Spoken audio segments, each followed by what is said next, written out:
Ladies and gentlemen, let me take this opportunity to welcome you all from different places where you are. Would like to say good afternoon, good evening, and good morning, depending on where you are in the world. Today, I'm joined by Professor Jose Frantz, who is the Deputy Vice Chancellor for Research and Innovation at the University of the Western Cape. And she'll be talking to us around the work that they've done on the research challenge for the SADC Research Challenge. Welcome, Prof. Thank you so much, Raymond, and thank you for everybody who is listening. I'm so excited to be here, actually. Nervous, but excited. Well, Prof, you are a gem. If you know, in our slang way, it's, as we say, we as young people. So, colleagues, our audience out there, a warm welcome, and let us hear and find out what Theme 4 had for us during the research challenge. Now, Prof, briefly, could you please tell us about your involvement and your role in the research challenge? Okay, so my role in the research challenge was that I was one of the lead researchers who led one of the themes, and our theme was titled Barriers and Facilitators of Global Citizenship Education to Exercise Collective Intention in the Fight Against COVID-19. A mouthful, but in essence, what we wanted to just find out was what are the barriers and facilitators currently that are there to, as we're fighting this COVID-19, but that we're still wanting to develop global citizens. Yeah. Amazing, very interesting, Prof. Now you talk about global citizenship and global citizenship education. What do you mean by those words? I mean, quite big words for some of our audience out there. Yeah, you know, when we talk about these, then we forget that we need to just help people understand. And so when we talk about a global citizen, it is not necessarily that you have to travel to be considered a global citizen, but it is someone who is aware of what is happening nationally as well as what is happening internationally. And so when we talk about global citizenship education, it is how do we equip, in our case, students to acquire or assimilate and apply the knowledge that we give them and the skills that we give them to engage in the society and communities in which they live in a respectful way. And I think that is very important. And secondly, we also, when we talk about global citizenship education, it's about how do we find solutions for our problems. And so when we use COVID-19 as a, I call it a wicked problem that has faced many societies, global citizenship education should be giving you the skills and the knowledge to be able to engage with this topic and find solutions to the topic. Yeah. Thank you very much for that explanation, Prof. A while ago, I actually engaged in a study where we were looking at and understanding and the definitions of global citizenship within the Southern African countries. And it was merely about values and attributes that one would have to have in order to coexist, if we put it that way. Quite interesting to see it coming up this year, 2020, as we did the work in 2015, Prof. Oh, good. It's not a topic that's going out of you know, it's not out of season. It's always in season because it's always relevant, because we will remain global citizens for as long as that there are people that are around. Awesome. Even the technologies now makes it much easier for us to stay connected and be and contribute to the global arena. Now, Prof, no, briefly, the research. You know, I understand there was a research team. Yes. Could you just tell us about this research team and also the methodology that you you followed, you applied in order to come up with this awesome findings that I've seen in the report? So yes, to talk about my research team, I think one of the key aims of the research challenge and the JET project was to do capacity development. And so we really made that one of our key goals. And so we as the research team, and I say we because I had co-leads who were part of the research team, and my co-leads had lots of experience in various methodologies, in project management. And so the leadership team of this team was actually very skilled. Then we had a group of researchers who works in my institution as researchers, busy with their PhDs, and they were allowed to be part of a big project, allowed to be part of a team where they also learned various skills. And then the third level we had was voluntary researchers from across sub-Saharan Africa, and they took part in the implementation phase of the study where we implemented the different phases. So these young researchers were amazing in driving the implementation of this project. So although we talk hierarchical in terms of levels, it was really an integrated team that worked together to get the different phases done. So I talk about phases, and you asked what was the methodology that we used for our study. We used a mixed methods approach, and we had 3 phases to our study. In the first phase, we conducted what we call rapid reviews, 2 rapid reviews. And rapid reviews, basically, the first one focused on what was the media saying about the impact of COVID-19 on various stakeholders in higher education. And the second rapid review focused on it was more academic, looked at what was literature saying about promoting global citizenship among students and staff. So we conducted 2 rapid reviews, and then we did a quantitative survey. And in the survey, we looked at global citizenship and how it is prioritized at institutions, higher education institutions in sub-Saharan Africa. And I think the last part was the qualitative, where we did some interviews just to explore and determine the knowledge and the attitudes towards global citizenship amongst various populations at universities.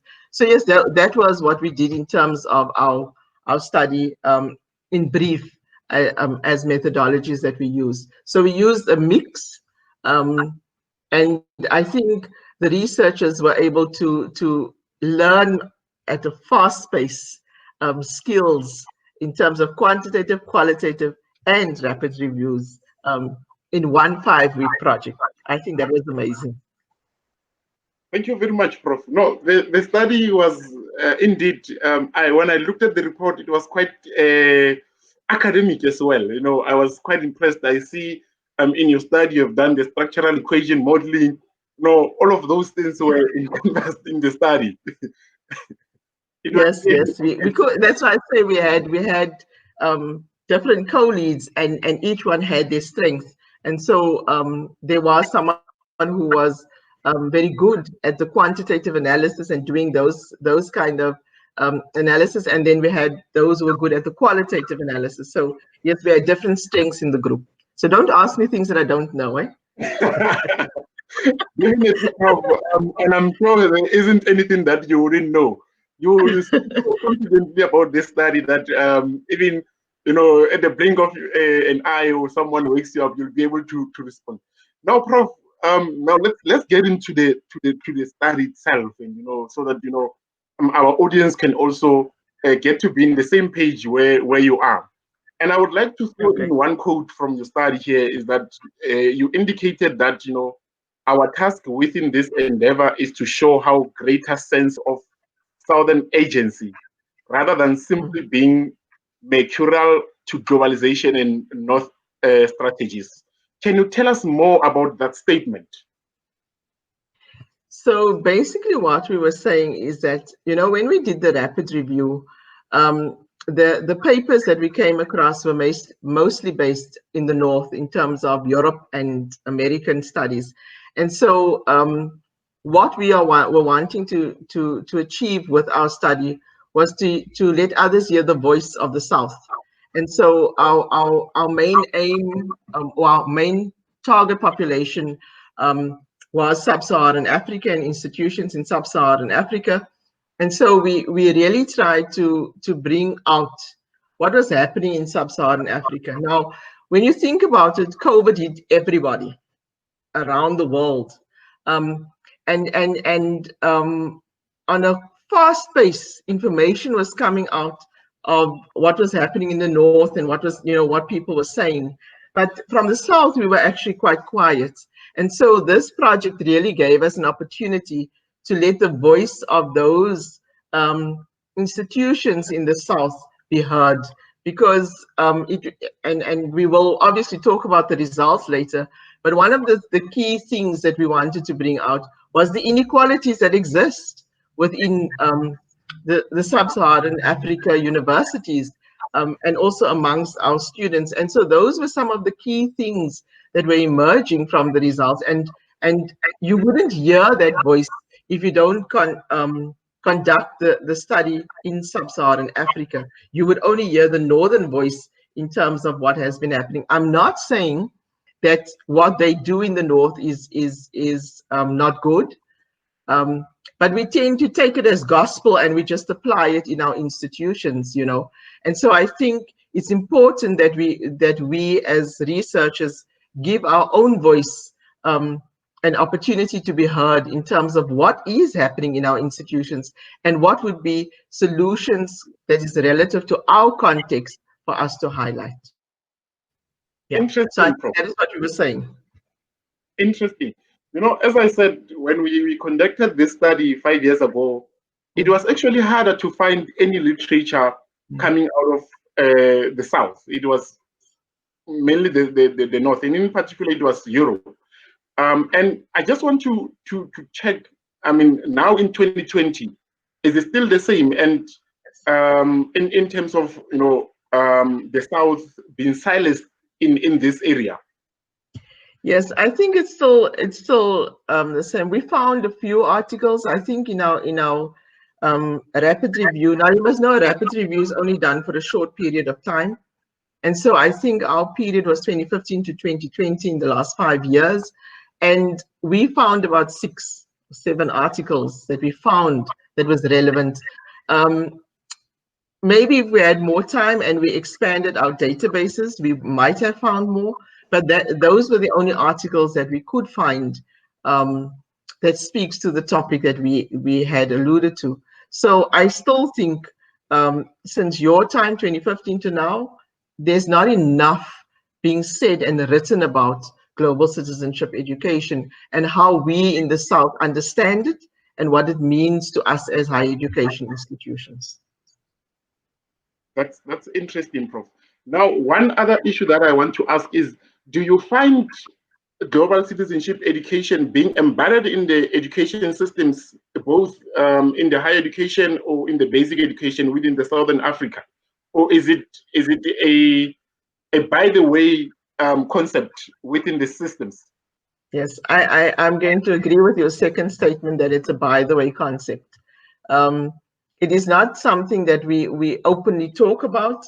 We would talk about internationalization, for example, and you would see that in institutional operating plans and visions and missions of institutions talks about internationalization, but they don't specifically talk about global citizenship education. And so it might be there if you probe and you look deep enough in terms of using what is it that you're wanting to achieve with global citizenship education, then you will find it. But it's not as well articulated in terms of this is where it stands out in our vision and mission, and this is what we're wanting to achieve. So I think one of our recommendations is that we would like to see it more broadly or more clearly articulated in the institutional operating plans or documents of institutions in the South.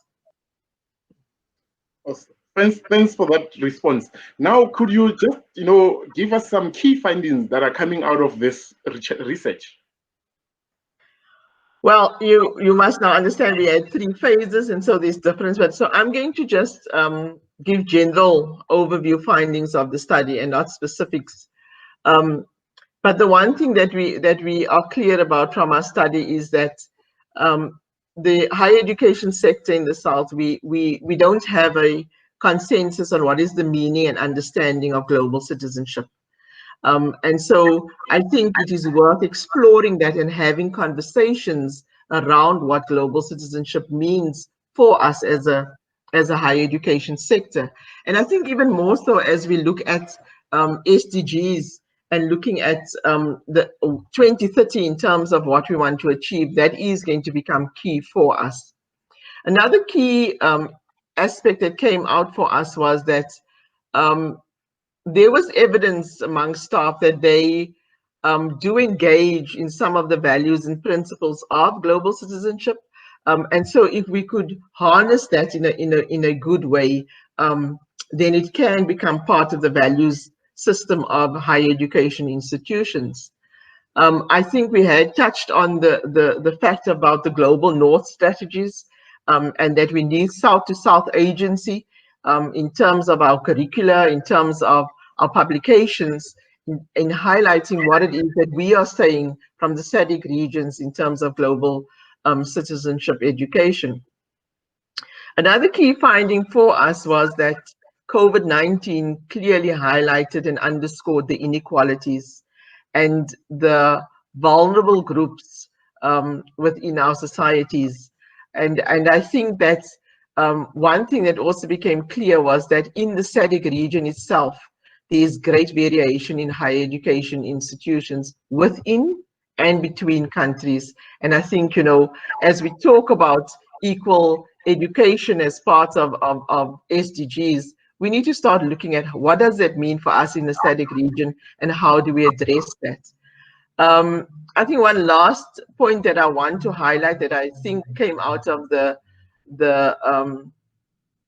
study that we did was that although online teaching and learning was an option that we opted for, it cannot be the be-all and end-all for institutions as we move forward, especially in the resource-constrained context. And UWC is one of the resource-constrained universities in South Africa, and we have students from disadvantaged communities. So although this was one of our options to go for, we experienced challenges in that our students were not all ready for online teaching and learning. And so we're still saying that we require creative thinking to provide options to accommodate all students and not only certain students in terms of this process. So these are some of the things that results that emerge from the study in different different phases that we conducted. I spoke a lot. I hope it was clear. No, very clear, Prof. Interesting. I mean, I'm quite, you know, I have a personal interest in this study as well because of the research that I did a few years ago on this area, and you know, my other interest when I was working with UNESCO on this area.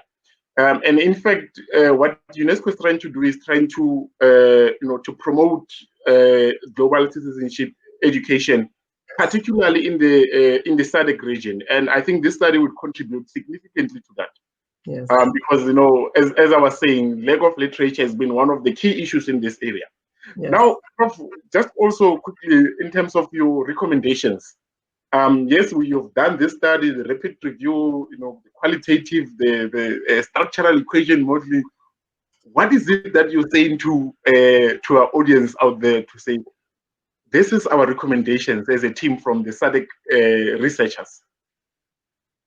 So I think what we are saying, the one thing that we have been discussing is that there's a need for global citizenship education to take shape in curricula in higher education institutions. I think one key aspect for us is that that came out from the study and we want to recommend is that we should do away with the competitive nature in which the higher education sector operates and rather focus on a collaborative nature. Universities should be demonstrating collegiality by working together to solve the wicked problems of the world, rather than competing in terms of wanting to solve the problems. Now, having said that, I know that we have a broader, bigger system that where you must compete for funds, you must compete for everything that you're wanting to do. But if we're thinking that we want to impact society, then the one thing we're going to have to do as higher education institutions is start talking together and find out what models we can apply to our institutions that have been done before, and not reinvent the wheel. I also think that one of the other recommendations we want to make is that when we respond to crises, we need multi-stakeholder task units to facilitate responsiveness. That we don't find that we're only responding to the needs of the students, but also to the needs of the lecturers, for example.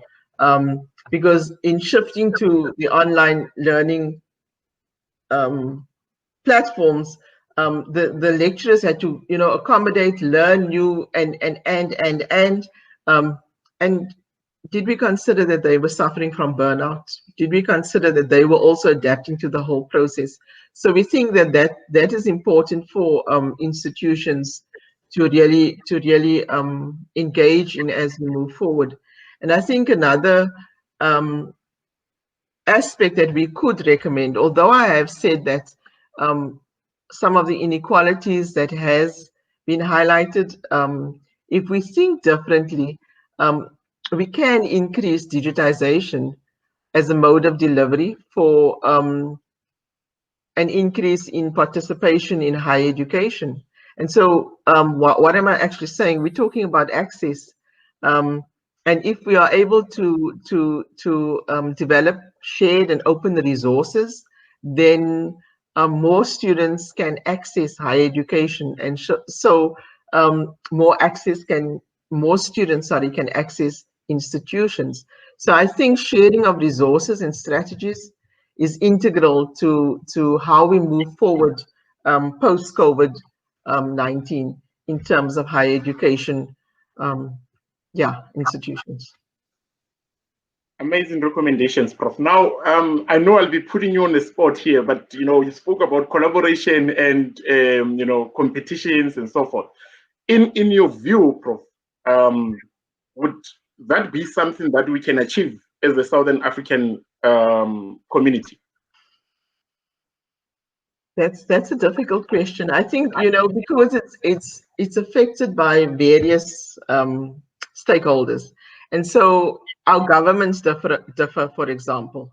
And so what one government considers important in terms of funding of higher education sector might not be what another government. So it does become a challenge.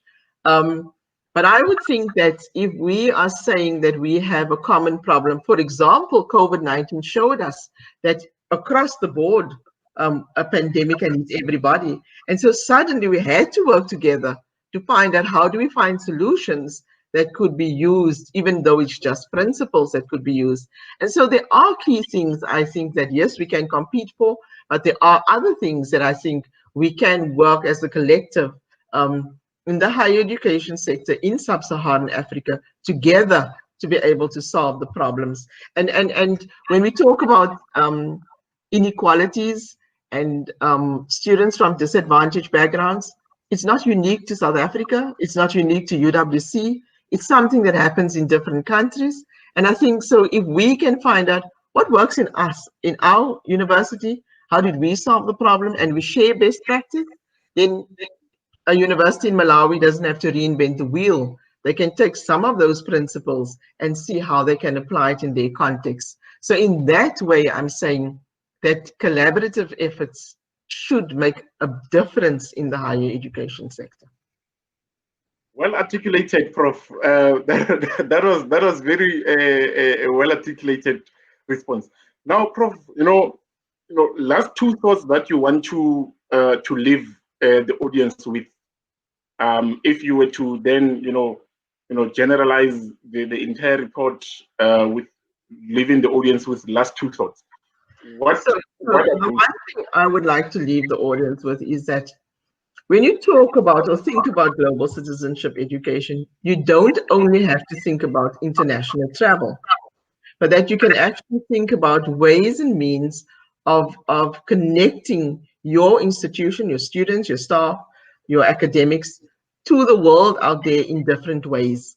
And so when we talk about using technology, we can actually start a course together where students from the north, students from the south talk to each other about a common theme and share ideas in terms of approaches to solving those common themes. So I want to say to listeners out there today that global citizenship education does not have to mean that I have to send a student from South Africa to Europe in order to get a global experience. Yes, that does add to it. That's one component of it, but that's not the be all and end all. So if we don't have money, we can find a way where we can connect digitally to be able to share cultures, etc., with each other online.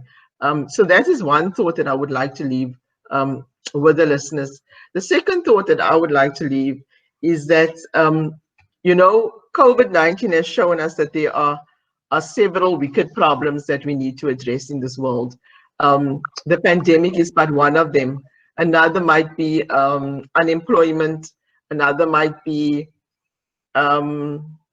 access to education, for example.